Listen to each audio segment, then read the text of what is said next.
are Locked On Cowboys, your daily Dallas Cowboys podcast. Part of the Locked On Podcast Network, your team every day. Locked on Cowboys. Locked on Cowboys. Welcome back to the Locked On Cowboys podcast. I am Marcus Mosher. He is Landon McCool. And today it's awards season. Landon, we are going to be giving out awards for the Cowboys 2021-2022 season. But before we do that, how are you doing today, sir? Good. I'm a little bit disappointed. I asked Tom Holland to see if he would host this, and apparently he's busy doing other stuff. So it's just you and I. But it will still hand out these awards. They'll still be meaningful, despite not being handed out by a Spider-Man.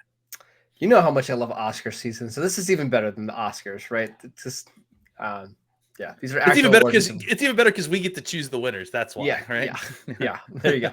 All right, so we've got a whole bunch of awards that we're going to get to.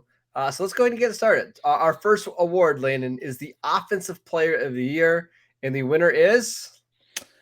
We got a split winner here, and it's exciting. I hate to do this to you. On I'm first cheating. one. I cheated on at least more than one of these, Oh, but I feel like I'll explain myself. Offensive Player of the Year to me, it would be foolish to not include Dak Prescott here. I mean, Dak Prescott broke the record for passing touchdowns for a Dallas Cowboys quarterback. He's had a very, very good year. I just felt like I couldn't give the award away without mentioning Zack Martin. Yeah. Because as much as this offensive line has had turnover and gone this way and that, they've replaced almost every piece of this offensive line at one point or another, and due to injury or due to bad play. Zack Martin has been a stable piece along that offensive line this entire year, and he's had an incredible season. So I felt like I had to include him there. So Zack Martin, Dak Prescott split the award this year. Yeah, I mean, for me, it's Zack Martin for all the reasons you mentioned. He missed one game this year, and that was due to COVID, right, in week one. Other than that, he was incredible. He started all other 16 games. He had a couple games that weren't his usual all-pro stuff, but other than that, it was fantastic. And he deserves all of the credit in the world for being the guy that is the reliable every single week. He's going to go out there and dominate. Absolutely. I mean, it's just one of those things where his play, despite, him playing guard, his play just warranted this, and just consistency where there hasn't been a ton at different points throughout the season. It has really been a huge saving point to this offense throughout the season. All right. We'll talk about Dak, I'm sure, in a little bit. But let's get to another award. How about the Defensive Player of the Year? My Defensive Player of the Year, simply so that we can kind of mix this up a little bit, was Trayvon Diggs.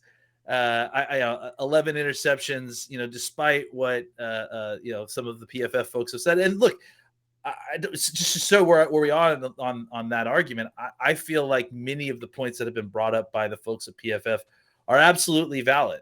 I think he's given up a lot of yards this year as a cornerback. I certainly has had some negative plays and has given up, passing yards at different points. But I also feel like there is a psychological element to having him on the field that, makes quarterbacks think twice about trying to, attempt things. Even though he's given up a bunch of yards and he's given up a couple touchdowns this year, I think if you look at the fact that he's had so many interceptions, and it's not, despite what some people have thought, is not necessarily a so fluky situation. Obviously, he's gotten some fluky interceptions, but the fact of the matter is that he creates those situations. Not many cornerbacks have the ability to track the ball and catch it the way he does, and that threat kind of is something that offensive coordinators and quarterbacks have to deal with. And his kind of leading the way in the turnover differential on defense has really been a huge portion of this. I'm sure we will talk about another defender who is also very valuable to this defense, but I did want to make sure that Trayvon's absolutely outrageous, incredible year doesn't get overshadowed by somebody else's absolutely outrageous year this year. I can't believe you didn't pick Micah Parsons. I kind of can't believe it. You'll believe it in a second. Okay. My Defensive Player of the Year is Micah Parsons for several different reasons. He had 13 sacks. He had 20 tackles for loss.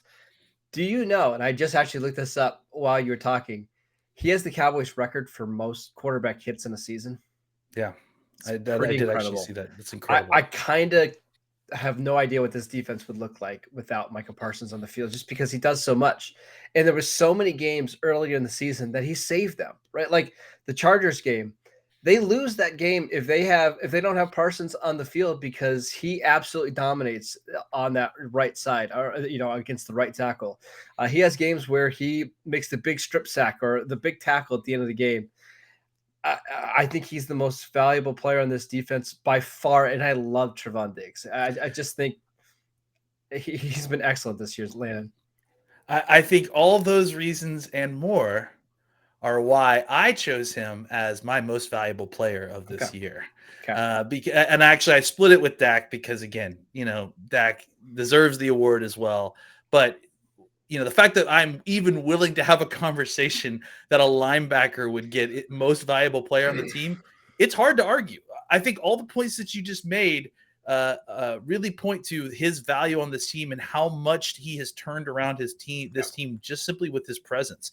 I think that there is an argument to be made, even with all the value that quarterback provides and all the value that specifically Dak provides to this team, that Micah Parsons is almost as valuable simply because he takes your defense to a place that I don't know that any of us thought it could get to. It took.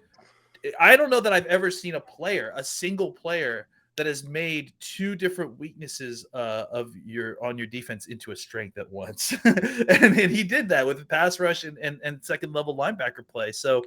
I think Micah, his season deserved more than just defensive player of the year. And I think if you look at the value that he provides this team throughout the season overall, he deserved to be in the conversation for most valuable player on this team. I won't argue against it. I mean, I'm going to pick Dak for my MVP, but it's hard to argue against Parsons. In the game that Dak missed, in Minnesota, Parsons had one of the biggest games of the season. He had 11 tackles, 4 tackles for a loss in that game.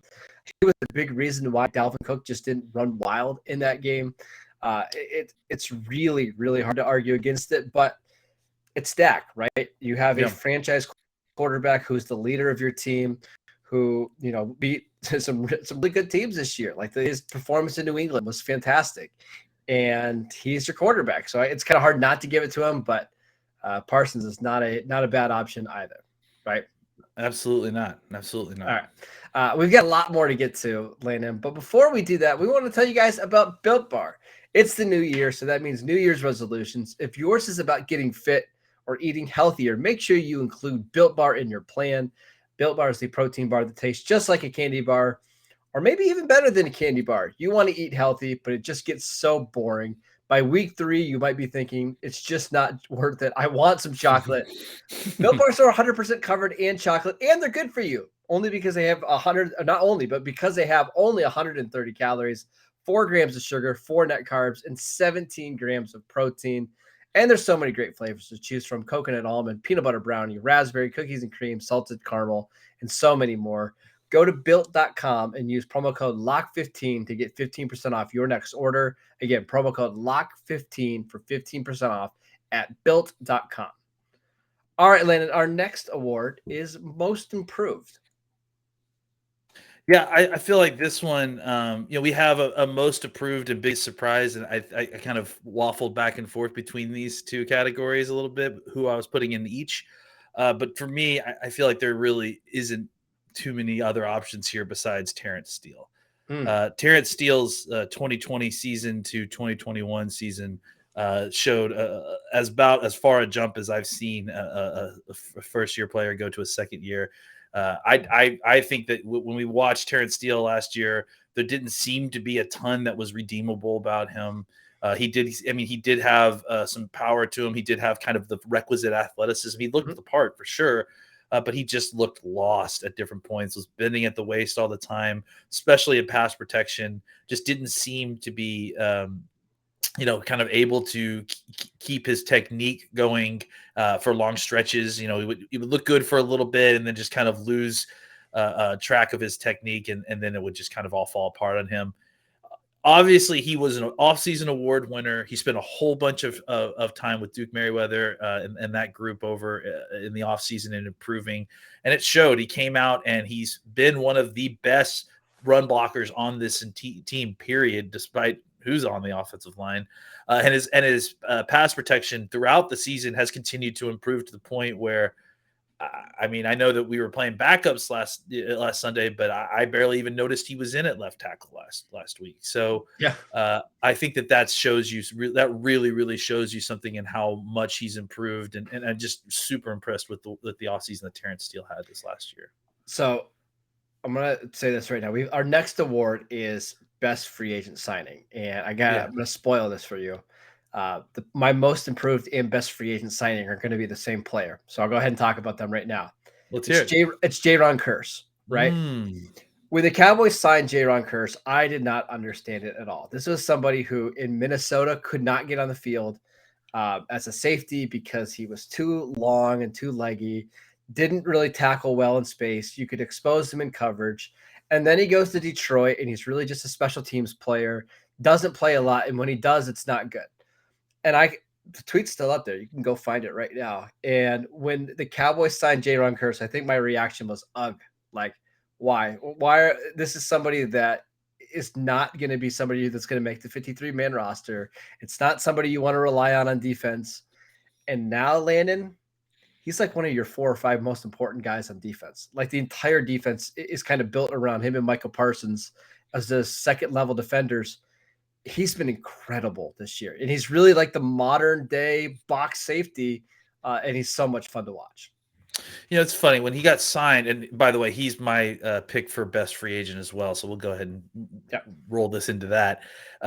When he got signed, I immediately wanted to kind of go check out his usage at the previous spots because, you look at him and he looks like a lot of these guys that teams at different points have wasted picks on, right? The big, tall, long guy that you hope can play safety or corner, and I think the Cowboys happened to get a guy who was in the middle of an attitude change about his own career. Yeah. I think this is a guy who they tried at different points and different stops to try to make into sort of a nickel linebacker. And he's talked about it. He always viewed that in a side-eyed manner. He always wanted to play safety specifically. And it wasn't until his last stop where they started to use him that way. And he actually started to have a little bit of success at the end of the year at that position that he started to realize, hey, I have some ability here. So it took Quinn kind of probably convincing him a little bit further to kind of further make that commitment to taking a step towards the second level and away from the third level a little bit more. But obviously, it's been an incredible natural fit. There's probably been lots of other previous defensive coaches that he's had that are just sitting there going, why didn't you listen to me, J-Ron? Yeah. Why didn't you listen to me? But at the same time, it was very fortuitous timing for the Cowboys to pick him up when they did, recognize that he had that kind of talent and had clearly a plan for him from the beginning that they really availed themselves of. And I'll just say, when he was at training camp, I mean, he just showed up all the time. Yeah. And you just kept on seeing him, and you're like, and my whole thought process the whole time was, this is a guy that's likely going to get cut at cut downs. Yeah. I mean, just because I have so many safeties. We didn't put him on the final 53-man roster. Yeah, but that was, and I learned a lesson there because honestly, I think that was a mistake because he was on the field all the time in training camp. It wasn't like they were showing us anything that was indicating that he wouldn't be cut. Like everything that we saw on the field from him in training camp indicated that he was going to get a lot of playing time. It was just hard for us to believe.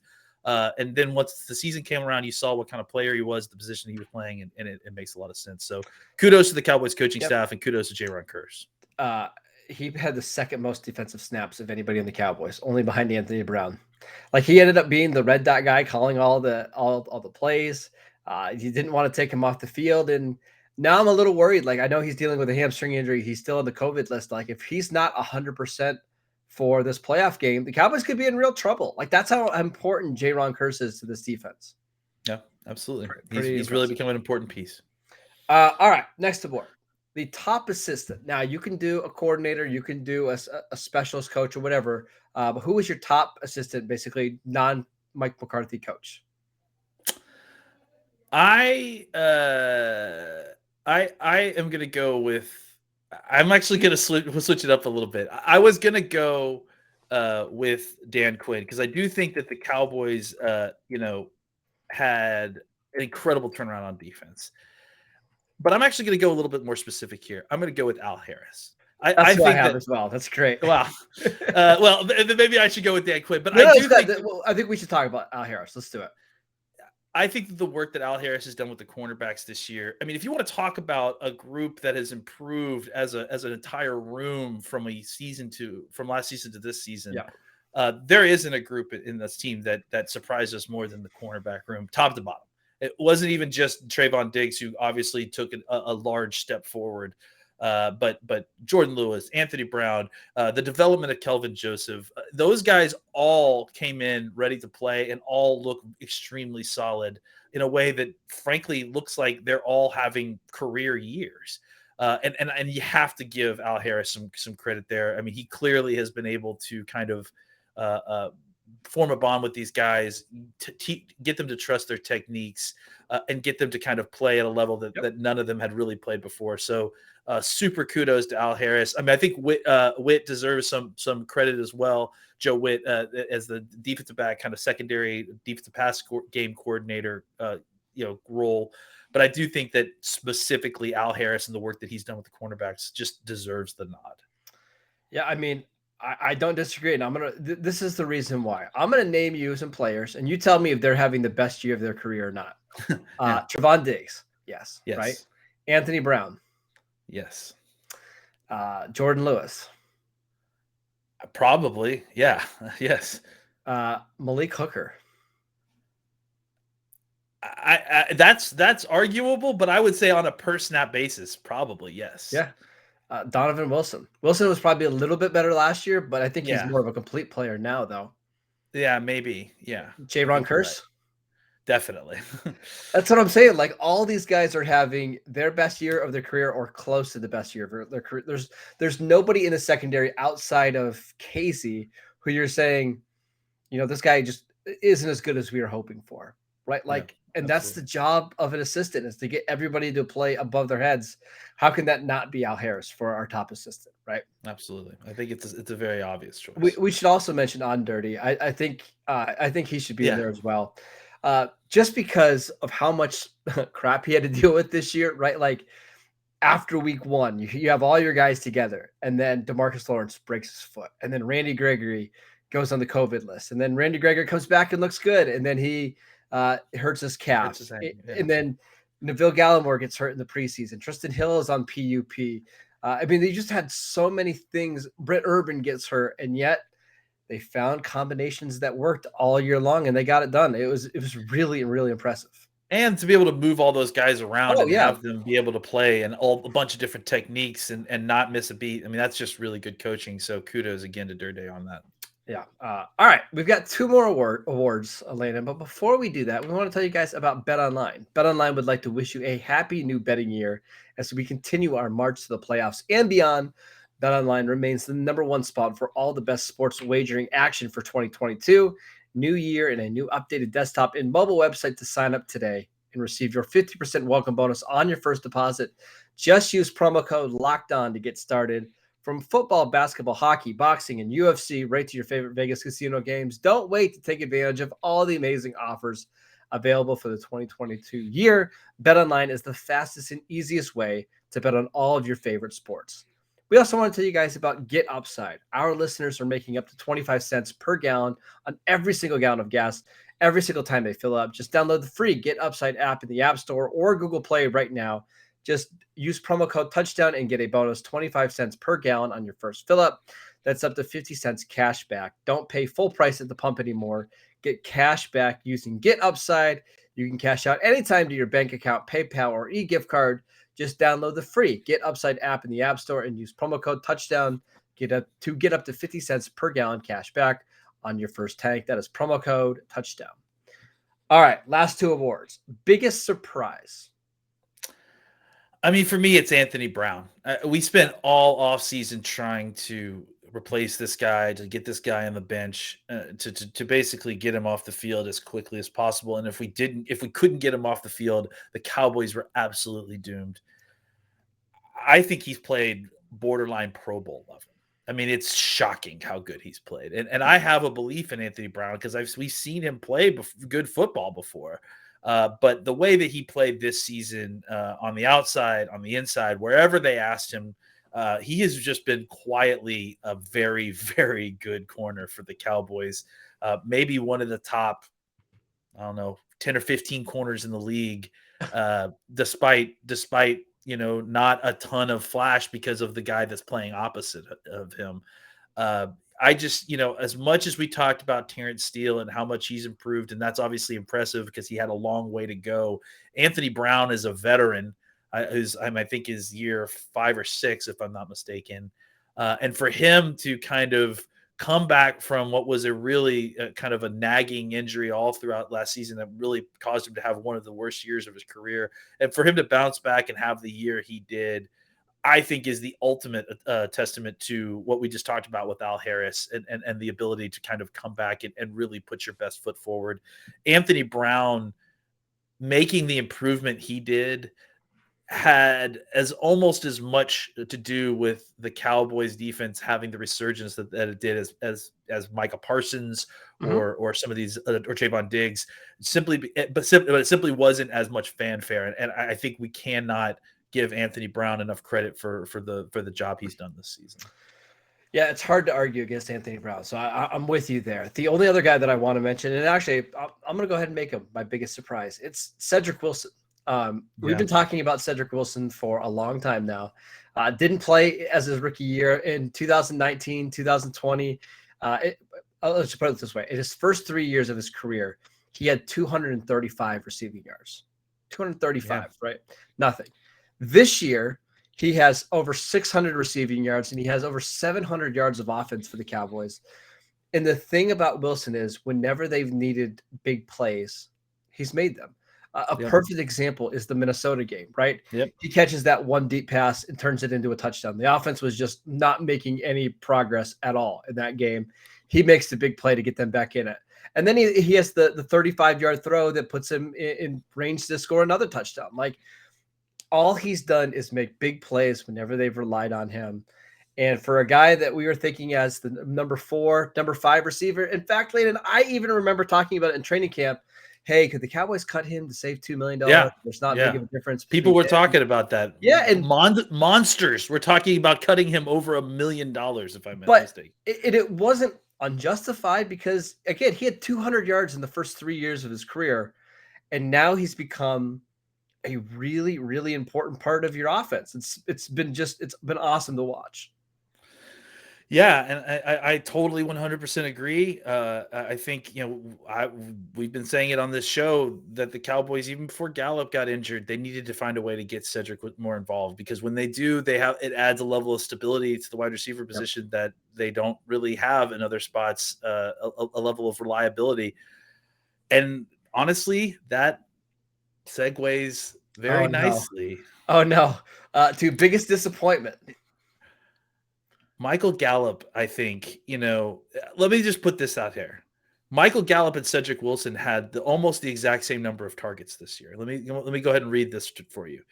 Michael Gallup got 62 targets, obviously with the injury shortened season, and Cedric got 61 targets. He played all 16 games, but started 4 of them, right? So they ended up almost with the same number of targets.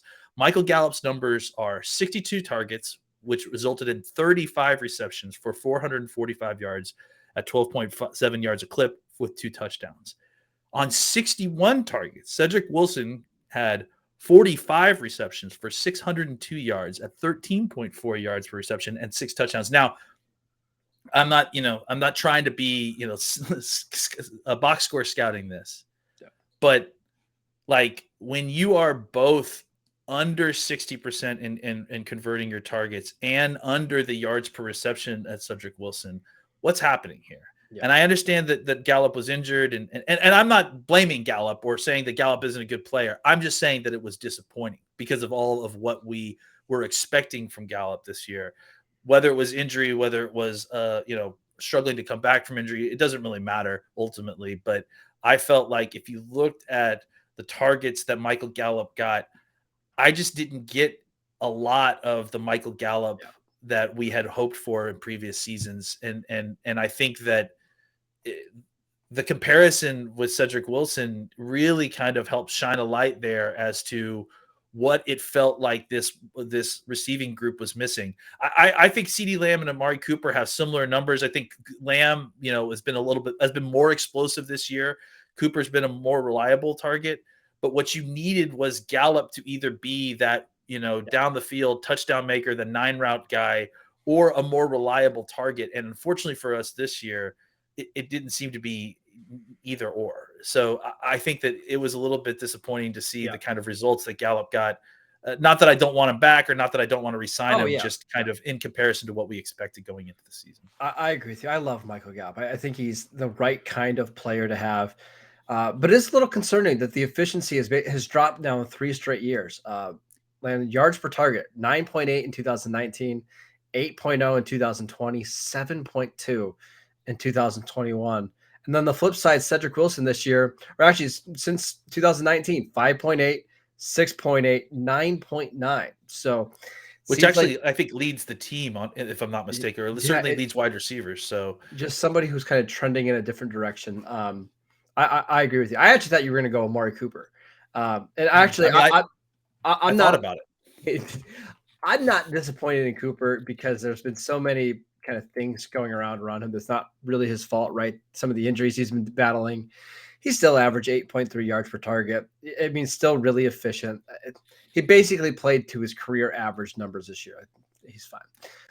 My biggest disappointment, and I'm going to pick a player and a position group that kind of tie together. It's gotta be on the linebackers, right? Yeah.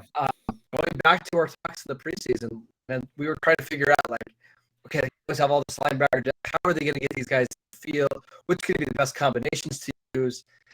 And as we sit here going into the playoff game, I feel good about one linebacker, and that's Micah Parsons, and he plays on the edge a lot. Like, we had a lot of depth at linebacker to start the year, and now basically they have none. Van Der Esch has been okay, but I worry about him in games like this. Keanu Neal has been downright bad. Jalen Smith was released, and Jabril Cox got hurt. Like, they just that position has not worked out the way they were hoping for.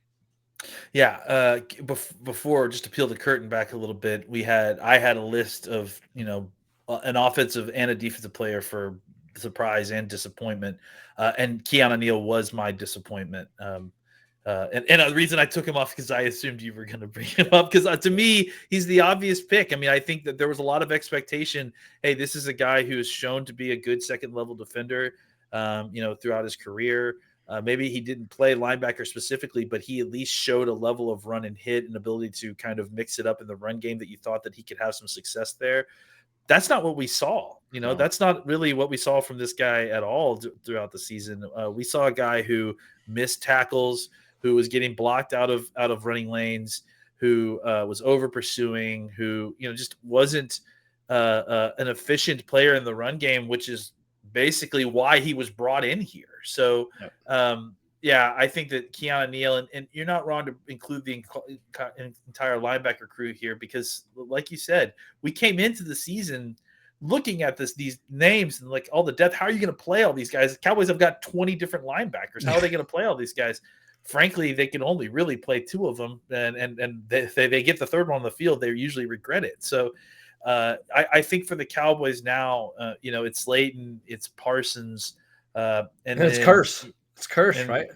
Yeah, Curse has basically been relegated to full-time linebacker, and for the most part, they want to play nickel kind of form alignments anyway, so it works out. But I would just say that the moments when you've needed a linebacker like Neal, you haven't really been able to rely on him because he just has not played at the level that everyone expected him to play. Just some numbers to back up Keanu Neal's kind of slump. From 2018 to 2020, he had 13 missed tackles. So 3 full seasons, 13 missed tackles. He has 13 this season for the Cowboys. And he's missed time with injuries. He's missed multiple games with COVID. Like, it just hasn't been a good year. And I guess I would be shocked if he's back in 2022.